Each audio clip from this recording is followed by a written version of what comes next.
Тээврийн цагдаагийн албаны 2026 оны эхний хагас жил хэрэгжүүлсэн ажил арга хэмжээний танилцуулга. Улсын хэмжээнд хөдөлгөөний ээлгүй байдлыг хангах төмөр зам, эсэх онгоцны буудлын нутаг дэвсгэр, аюултай бүс, зурвас газарт мөрдөгдөх хууль тогтоомжийн хэрэгжилтэд хяналт тавих, осол хэрэг зөрчлийг шалган шийдвэрлэх, өрсөн сэргийлэх чиглэлийн хүрээнд Монгол Улсын хурлаас батлан гаргасан хууль тогтоомж, засгийн газрын тогтоол шийдвэрэг бодлого чиглэлийг хэрэгжүүлэх, ажлыг зохион байгуулж, хууль зүйн дотоод иргэн сайд цагдаагийн ерөнхий газрын даргын тушаал журмын хэрэгжилтийг хангаж ажиллалаа.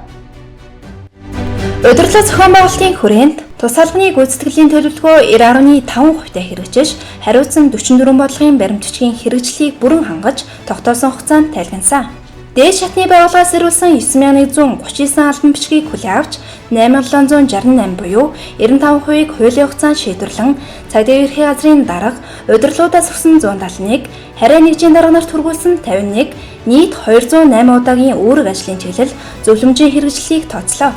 Засгийн газрын иргэд олон нийтэд харилцах төв болон цаасаар нийт 2404 санал хүсэлт гомдлыг хүлээн авч хуулийн хугацаанд бүрэн шийдвэрлэж хариу хүргүүлсэн. Тус алба 3 газар 22 хилтэс 12 тасаг нийт 1085 оронтойгоос 1043 албаагч үүрэг гүйцэтгэж нийт 387 албаагчийн томилгоог шийдвэрлүүлж хүний нөөцийн хангалт 96.5% байна. Төрийн дээд шагнал одон медалаар 7, хууль зүйн дотоод иргэн яамны шагналаар 13 албаагчийг шагнуулж ардын хувьсгалын 105, албаны 90 жилийн ойг тохиолдуулан 135 албаагчийг төрийн болон салбарын шагналаар 120 албаагчийг хугацааны солиор шагнуулах саналыг цагдаагийн ерхий газарт хүргүүллээ. Цагдаа дотоодын цэргийн байгууллагын 2026 оны эрсдлийн менежментийн төлөвлөгөөний хүрээнд 27 ажил арга хэмжээ хэрэгжүүлж гүйцэтгэл 87% байна. Цагдаагийн төв байгууллагаас тус албаны үйл ажиллагааны төлөвлөгөөт бүрэн шалгалтыг 3-4 сард зохион байгуулж тус алба 70.2% дүгнэгцээ. Онцлог арга хэмжээний талаар Улсын их хурлын гишүүн Батшимгийн санаачилсан замын хөдөлгөөний аюулгүй байдлын тухай хууль мопедтэй холбоотой нэмэлт өөрчлөлт оруулах хуулийн төслийг хэлэлцүүлэхэд тээврийн цагдаагийн албаны төлөөлөл оролцож 2026 оны 5 дугаар сарын 29-ний өдөр батлуулсан. Нийслэлийн ачаа тээвэрлэлтийн цахим системд нэгдсэн сан үүсгэх саналыг нийтийн тээврийн бодлогын газар түргүүлж MNS 4978 2025 аюултай ачаа ангилал тээвэрлэлтэд тавигдах ерөнхий шаардлага стандартын дагуу баримт бичгийг захимжуулсан. Нийслэлийн 176 үйлдвэрийг камераар бүрэн хяналтанд авснаар шаардлагатай 106 үйлдвэрт бие зохицуулалт хийж байсныг багасгаж 7 үйлдвэраас албаагчийг татан авч гэрэл дөхөөний зохицуулалтад шилжүүлсэн. Мөн 19 үйлдвэрт гэрэлэн дөхөөний зохицуулалтыг шинээр хийж цаашид 31 үйлдвэрийг хамруулахаар бэлтгэл ажлыг хангасан. Монгол улсад бүртгэгдсэн зам тээврийн усал гэмт хэргийн зөрчлийн статистик үзүүлэлт эмэгтгэл номын 15 дахь цуврал мөрдөгчдөд зориулсан усал гэмт хэргийг шалгахад анхаарах асуудал сэдвт гарын авлагыг тус боловсруулж үйл ажиллагаанд ашиглаж байна. Тээврийн цагдаагийн албаны 90 жилийн ойг тохиолдуулан замын цагдаагийн албаагч өдөр тутмын ажил үүрэг, хүндрэл бэрхшээл, ослын газарт ажиллаж буй бодит мөч, замын хөдөлгөөний ачаалал, эрсдэлтэй нөхцөлийг бодитоор баримтжуулж харуулах, нөгөө талаар зам тээврийн ослын шалтгаан түгээмэл алдаа анхаарах зүйлсийг бодит тохиолдлоор харуулж иргэдийн ухамсар хариуцлагыг нэмэгдүүлэх Номото Pictures хязгаарлагдмал хариуцлагат компанитай хамтран 8 анги бүхий 102 замын цагдаа цоврал кино бэлтгэж Univision Look TV-гээр иргэдийн хүртэл болгосон байна. Инновац техник технологийн дэвшлийг нэвтрүүлэх ажлын хүрээнд торгуул хөлгөд учирч буй хүндрэлийг арилгах зорилгоор өмнө нь хэрэгжилж байсан сувгуудыг зөрчлийн бүртгэл мэдээллийн нэгдсэн сантай холбох асуудлыг сангийн яам болон Монгол банктай хамтран шийдвэрлэсэн. Ухаалаг Улаанбаатар хот төслийн хүрээнд шинээр 176 улсарт хиймэл оюун ухаан бүхий 2206 автоматжуулсан систем суйрлуулж 2026 оны 1-р сарын 1-ний өдрөөс зөрчил илрүүлж эхэлснээр нийт 2,947,256 зөрчлийг хянан баталгаажуулж улсын төсөвт 62.5 тэрбум төгрөг төвлөрүүлсэн. Хиймэл оюун ухаан суурилсан роботыг үйл ажиллагаанд туршин нэвтрүүлж нүүр таних систем эргүүлийн хяналтад ашиглаж эхэлсэн. Мөн 360 градусын камертай тусгай тоногжуулалт бүхий 25 тээврийн хэрэгслээр гудамж замд хяналт тавин ажиллаж байна. Хөдөлгөөний ээлгүй байдал, ашиглалтын журмын эсрэг гэмт хэрэг, осол зөрчлийн нөхцөл байдал. Улсын хэмжээнд 2026 оны эхний хагас жилийн байдлаар 10,260 зам тээврийн осол бүртгэгдсэн. Өмнөх оны мөн үеэс 3.7%-аар буурсан. Ослын 84.2% нь нийслэл, 14.8% нь орон нутагт бүртгэгдсэн байна. Зам тээврийн ослын улмаас иргэн аж ахуй нэгжид 25 тэрбум гаруй төгрөгийн хохирол учирснаас 80.7%-ийг бүхэн төлөвлөсөн байна. Хөдөлгөөний айлгүй байдлын эсрэг 1887 гэмтэргээс 907 хэрэгт, мөрдөн байцаалт 971 хэрэгт дэрэг бүртгэлийн хэрэг нээн шалгав. Дэрэг бүртгэлтийн хэрэг өмнөх оны мөн үеэс 1.5%-аар буурч илрүүлэлт 52.6%-тай байна. Хууль тогтоом зөрчсөн 3,413,479 хүнд 56.2 тэрбум төгрөгийн торгууль ногдуулж 9,003 хүний эрхийг хасаж 2,063 хүнийг баривчилж эрх хасах арга хэмжээ авч нийт 3,424,562 зөрчлийг шийдвэрлсэн байна. Явган хүний гарц болон замын тэмдэг буй явган хүний зам дээр зогсож хөдөлгөөнд саад учруулсан зөрчил 9,422 шийтгэлийн хуудас бичиж зөрчил полис системээр 188,440,000 төгрөгийн торгох шийтгэл оногдуулсан байна. Хяналт шалгалтаар асаапсан 90 сурвалжлагдж байсан 80 орогдол энд тэрэг зэрдэгдсэн 1156 иргэнд 162 зүйлс 70 зарлагдсан тээврийн хэрэгсэл нийт 1468 90 сурвалжлалтыг олж тогтоон харьяа дүүргийн цагдаагийн газар хилцүүдэд хүлээлгэн өгсөн. Улсын хэмжээнд тээврийн хэрэгсэл хулгайлах гэмт хэргийн шинжтэй 410 дуудлага мэдээлэл бүртгэгдсэн. Тээврийн хэрэгсэл хулгайлах гэмт хэргийн илрүүлэлт 61.8%-тай байгаа нь өмнөх оны мөн үеэс 31.1%-аар өссөн дэрийг үзүүлэлттэй гарсан байна. Нийтийн өв журам хамгаалах олон нийтийн аюулгүй байдал. Хуулиар тогтоосон албан тушаалчнуудын 704 удаагийн хамгаалц зохицуулалтад 5997 албаагч ажиллаж 50974 цагийн үргийг зөрчилгүй гүйцэтгсэн. Зочин төлөөлөгчдийн 14 удаагийн хамгаалц зохицуулалтад давхарцсан тоогоор 996 албаагч 7968 цагийн үүрэг гүйцэтгэж хамгаалалтыг зөрчил дутагдaltaгүй зохион байгуулав. Замын байгууламж.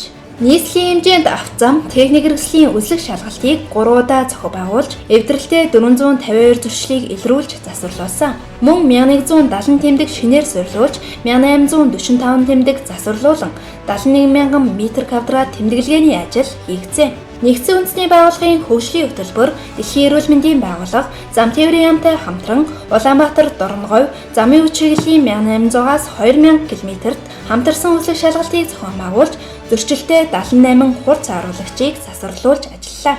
Нэгдсэн үндэсний байгууллагын конвенцийн талуудын 17 дугаар баг хурлын бэлтгэл ажлын хүрээнд 48 гүүр 7 нөхөн гарцын судалгаа гаргаж Google Earth програм байршуулв. Улаанбаатар төмөр замын нийт 15,781 галт тэргээр 709,435 зорчигч үйлчлүүлэх үеийн хөдөлгөөний аюулгүй байдлыг хангах, зорчигчдыг гэмтэргээс хамгаалахад давхарсан тоогоор 6,570 албаагч, олон улсын болон орон нутгийн 14,027 удаагийн нислэгээр үйлчлүүлсэн 1,881,404 зорчигчийн аюулгүй байдлыг хангах хамгаалалтад давхарсан тоогоор 465 офицер, 1387 ахлагч тус үүрэг гүйцэтгсэн.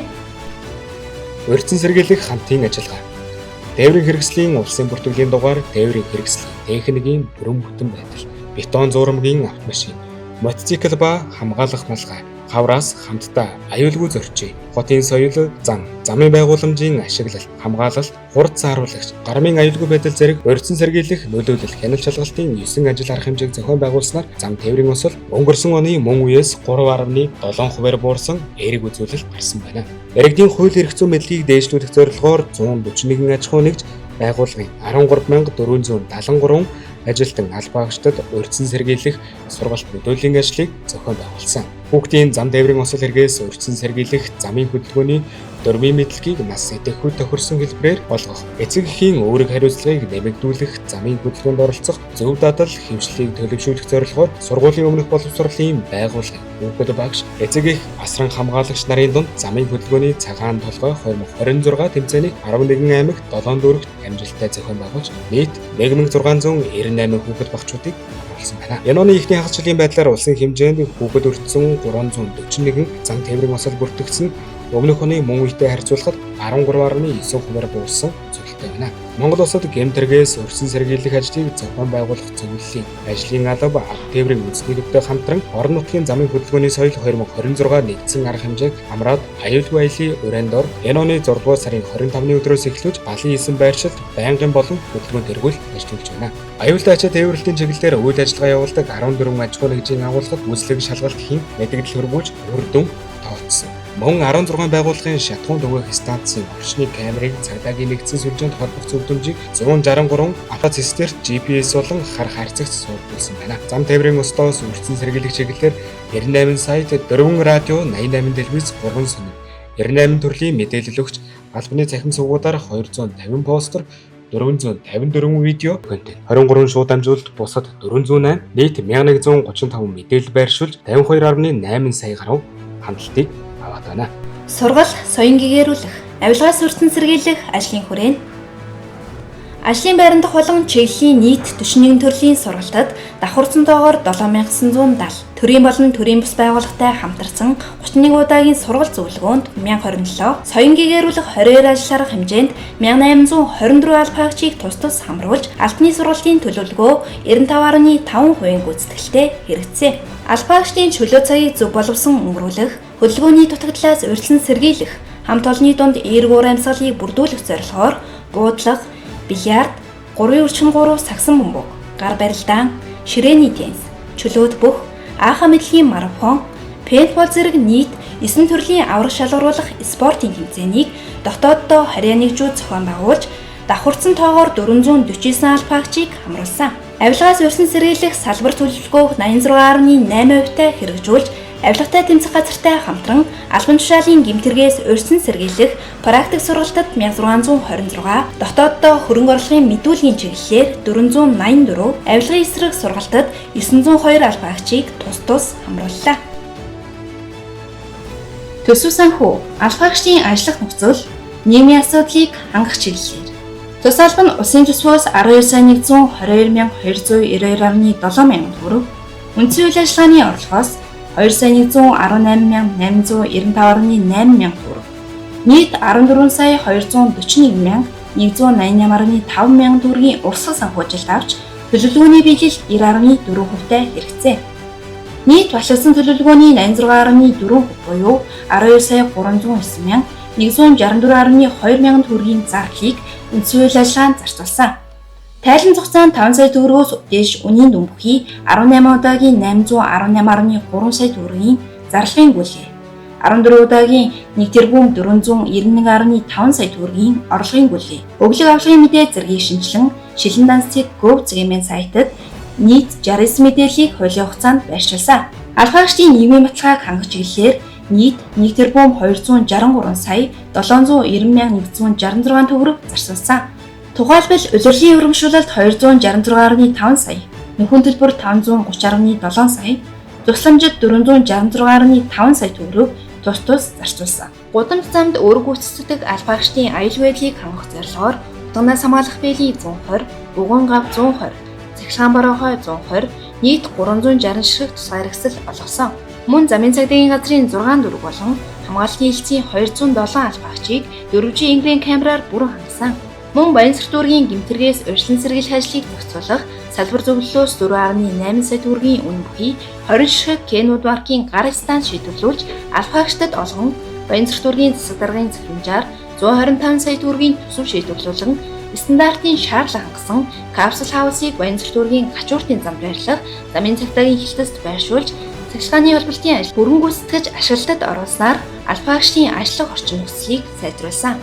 Иргэний агарын тээврийн цагдаагийн хэлтс болон Сүхбаатар дүүргийн замын цагдаагийн хэлтсийн барилгын зураг төслийн магадлалын нөхцөлийг цагдаагийн ерхий газарт өгүүлж 2027 оны улсын төсөв тусгуулахаар ажиллаж байна. Цаашид зам тээврийн өсвөл хэрэг зөрчлийн мэдээллийн сангийн уялдаа холбоог сайжруулж дата аналитик болон хиймэл оюун ухаанд суурилсан шийдвэр гаргалтыг бүх түвшинд тэмдэглүүлэхийн зэрэгцээ ухаалаг камер, робот техник зэрэг орчин үеийн технологийн хэрэглийг өргөжүүлэн төр, хувийн хвшил, орон нутг болон олон улсын байгууллагуудтай хамтын ажиллагааг бэхжүүлэх замаар замын хөдөлгөөний аюул байдлыг дэвшүүлж, осол эргээс урьдчилан сэргийлэх ажлыг эрчимжүүлэн хүний амьнаас, эрүүл мэнд, эд хөрөнгөд учрах хохирлыг бууруулахаар төлөвлөн ажиллаж байна.